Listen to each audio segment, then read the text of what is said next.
Na assembleia do meu prédio, na frente de 40 vizinhos, o síndico se levantou, apontou o dedo na minha cara e disse, com aquele sorriso de dono do mundo, que eu era um morador problemático, um encrenqueiro, e que ele ia juntar assinaturas para me obrigar a vender o meu apartamento e sumir dali. O salão de festas inteiro ficou em silêncio. Eu senti 40 pares de olhos em cima de mim. E foi exatamente nesse instante, com ele ainda de pé se achando intocável, que o projetor atrás dele acendeu. E começou a mostrar uma planilha. Uma planilha que ele jurava que ninguém nunca ia ter coragem de pedir. Mas deixa eu te contar essa história desde o começo, porque para você entender o tamanho dessa virada, você precisa entender o tamanho do inferno que aquele homem fez da minha vida. Meu nome é Rodrigo, eu tenho 34 anos, e durante 2 anos eu fui o alvo preferido de um homem que tratava um prédio inteiro como se fosse o feudo dele. Eu juntei dinheiro a vida toda para comprar o meu primeiro apartamento. Foram 9 anos guardando, pegando trabalho extra, comendo arroz com ovo no fim do mês para fechar a conta. No dia em que eu peguei a chave, eu chorei sozinho dentro do apartamento vazio. Era pequeno, era simples, mas era meu. O meu pedacinho de mundo, comprado com suor. O que eu não sabia é que aquele prédio tinha um rei. O síndico, o seu Valdir, estava no cargo havia 8 anos. 8 anos sem ninguém peitar. Ele tinha o jeito de quem manda e nunca foi contrariado. Falava alto, interrompia todo mundo, e tinha um grupo de 3 ou 4 vizinhos puxa-saco que aplaudiam tudo que ele dizia. No começo eu fui educado. Cumprimentava, sorria, pagava o condomínio em dia. Achei que estava tudo bem. Mas o seu Valdir tinha um faro para gente nova. Gente que ainda não conhecia as manhãs dele. E eu, recém-chegado, sozinho, sem família no prédio, era o alvo perfeito. Começou pequeno. Uma multa porque eu deixei a bicicleta 5 minutos no hall enquanto subia uma compra. Uma advertência por escrito porque a minha televisão estava, segundo ele, alta demais, às 8 da noite.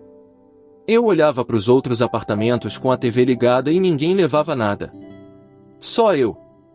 Quando eu fui reclamar, ele me olhou de cima a baixo e disse, aqui quem decide o que é alto e o que é baixo sou eu, rapaz. Se não tá gostando, a porta da rua é serventia da casa. E sorriu. Aquele sorriso. Eu ainda não sabia, mas aquele sorriso ia me perseguir por 2 anos. As perseguições foram ficando mais espertas. Ele mandou apontar uma das câmeras do corredor direto para minha porta, dizendo que era segurança. Inventou uma regra nova, do nada, proibindo entrega de comida depois das 9 da noite, e o porteiro me contou, sem graça, que a ordem era para valer só pro meu andar. Quando o cano do banheiro do apartamento de cima estourou e alagou o meu, ele demorou 3 semanas para autorizar o conserto, me deixando com mofo e cheiro de esgoto, mas no dia em que vazou no apartamento de um amigo dele, o encanador apareceu em 2 horas. Era uma guerra, e eu lutava sozinho, porque toda vez que eu tentava reclamar com outros vizinhos, eles abaixavam a cabeça e diziam a mesma coisa, deixa quieto, Rodrigo, com o Valdir é melhor não comprar briga, ele complica a vida da gente. Todo mundo tinha medo dele. Um prédio inteiro refém de um homem só. E eu comecei a entender por quê. Porque o seu Valdir não era só um chato com poder. O seu Valdir tinha um segredo. E esse segredo estava escondido bem onde ninguém olhava, nos números do condomínio. A virada começou num detalhe bobo. A taxa do condomínio subiu pela 3ª vez em 1 ano. 30% de aumento, do nada. Na justificativa que ele colou no elevador, dizia que era por causa de obras emergenciais e manutenção. Mas eu, que tinha aprendido a contar cada centavo na vida, achei estranho. Que obra era essa que ninguém via acontecer? A pintura do prédio continuava velha. O elevador continuava quebrando. O jardim continuava morto. Para onde estava indo todo esse dinheiro? Eu fiz uma coisa simples, uma coisa que era o meu direito por lei, eu pedi a prestação de contas. Por escrito, com calma, pedi para ver as notas fiscais das tais obras. A reação do seu Valdir me disse tudo o que eu precisava saber. Ele explodiu. Ficou vermelho, disse que eu estava duvidando da honestidade dele, que eu era um encrenqueiro querendo bagunçar um prédio que funcionava perfeitamente. Negou os documentos com 1000 desculpas. Disse que o contador estava de férias, que os papéis estavam guardados, que aquilo não era da minha conta. E foi aí que eu tive certeza. Quem não deve, não treme. E aquele homem estava tremendo. Mas eu sabia que sozinho, só com desconfiança, eu não ia a lugar nenhum. Eu precisava de prova. E o destino, de novo, me deu uma carta na manga. O porteiro antigo do prédio, o seu Jonas, tinha sido demitido pelo Valdir poucos meses antes, de um jeito humilhante, jogado na rua depois de 12 anos de casa, sem aviso, sem agradecimento.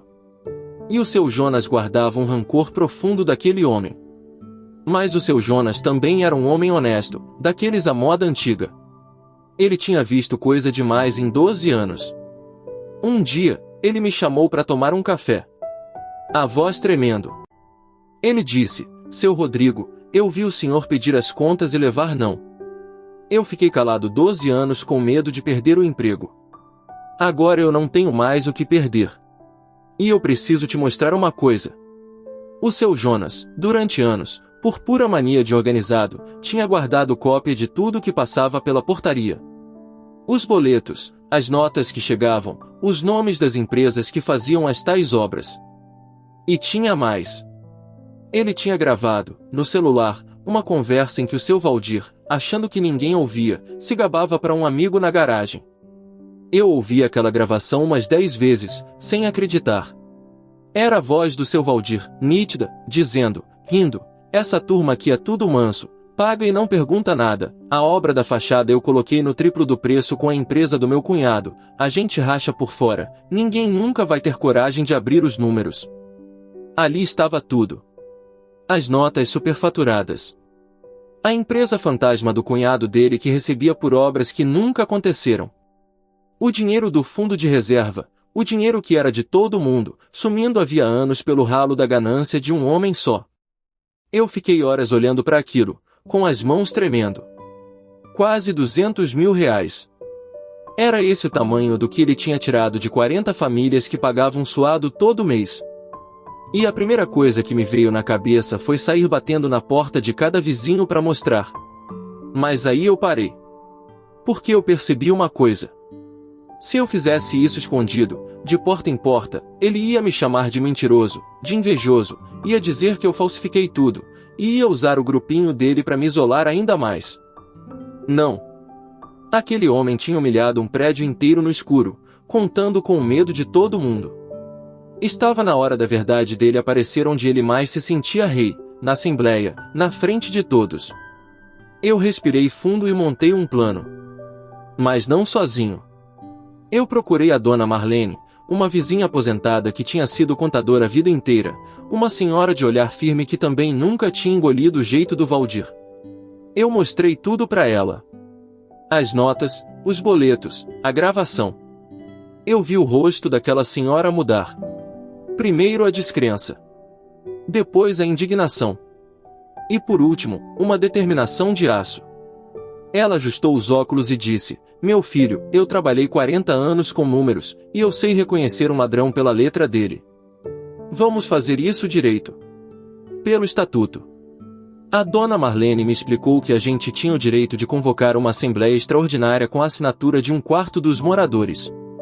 A gente foi de porta em porta, mas não para fofocar. Para convocar, com papel e caneta, do jeito certo. E aconteceu uma coisa linda. Quando a gente garantiu sigilo, quando as pessoas perceberam que dessa vez tinha alguém disposto a peitar de verdade, uma a uma elas foram assinando. O medo foi virando coragem. Conseguimos o número. A assembleia foi marcada.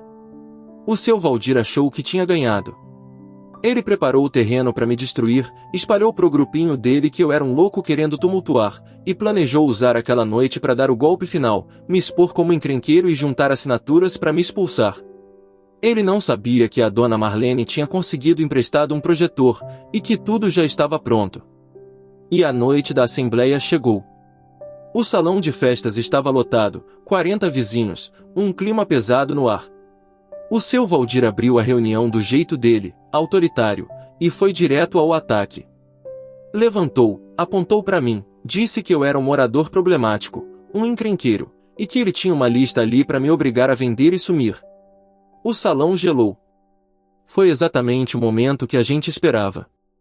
Porque a dona Marlene, sentada na frente, calma, levantou a mão e disse, antes de qualquer assinatura, seu Valdir, acho justo todo mundo ver uma coisa. E acendeu o projetor. A tela acendeu atrás dele. Apareceram as notas fiscais, lado a lado, o preço real da obra da fachada, e o preço que ele tinha lançado, 3 vezes maior. Apareceu o nome da empresa do cunhado dele, registrado no endereço da casa da família. Apareceu a planilha do fundo de reserva, despencando ano após ano, quase R$200 mil evaporados. E então a dona Marlene apertou o play. A voz do seu Valdir ecoou pelo salão inteiro, nítida, gravada. A obra da fachada eu coloquei no triplo do preço com a empresa do meu cunhado. Ninguém nunca vai ter coragem de abrir os números. 40 pessoas, em silêncio absoluto, ouvindo o próprio síndico confessar, com a própria voz, que tinha roubado todas elas durante anos. O dedo que apontava para mim baixou devagar. O sorriso desmanchou na frente de todo mundo, o sangue sumindo do rosto dele. Ele olhou para o grupinho dele procurando socorro, e pela primeira vez em 8 anos, os puxa-sacos desviaram a cara. Um senhor que morava ali havia 20 anos se levantou, com a voz embargada, e disse, eu cortei remédio para pagar esses aumentos. E então a dona Marlene, firme, leu o estatuto em voz alta e propôs ali, na hora, a destituição do síndico. A votação foi de mão levantada. 40 mãos. 40. Por unanimidade. O seu Valdir foi destituído naquela mesma noite, no meio de um silêncio que valia mais que 1000 gritos. Ele juntou os papéis dele com as mãos trêmulas e saiu daquele salão sozinho. Ninguém foi atrás. Nos meses seguintes, a história tomou outro rumo. Com os documentos em mãos, o novo conselho do prédio levou tudo para a justiça. O seu Valdir respondeu por apropriação indébita e foi obrigado a devolver o que dava, com o apartamento dele penhorado para cobrir parte do rombo. O nome que ele usava como arma virou vergonha na vizinhança inteira. E o pior castigo, para um homem que se achava rei, foi voltar a ser só mais um, num prédio onde agora todo mundo sabia exatamente quem ele era. Eu nunca quis a desgraça dele, sabe? Por incrível que pareça. Eu só queria morar em paz no apartamento que eu suei para comprar. Mas tem gente que só para quando alguém acende a luz no escuro onde ela age. E a luz dele teve 40 testemunhas. Hoje o prédio é outro. A dona Marlene virou síndica, e pela primeira vez em anos as contas ficam no mural, abertas, para qualquer um ver. O elevador funciona. O jardim voltou a ter flor.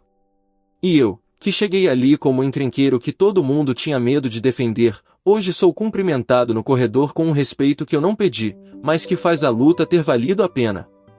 O seu Jonas, o porteiro honesto, foi recontratado pelo novo conselho, com o salário em dia e o nome limpo. Eu desejo paz pro seu Valdir, de verdade. Só que paz longe do dinheiro dos outros. Porque o meu lar, finalmente, é um lugar onde eu não preciso ter medo de subir as escadas. Se essa história mexeu com você, se você já se sentiu pequeno na frente de alguém que abusava de um cargo, deixe o seu like, se inscreve no canal, e me conta nos comentários, eu fiz certo em expor tudo na Assembleia, ou você teria denunciado calado, sem chamar atenção? Eu leio cada um. E lembra sempre, todo tirano depende de uma única coisa, que ninguém tem a coragem de olhar os números. No dia em que alguém olha, o reino de papel desaba sozinho.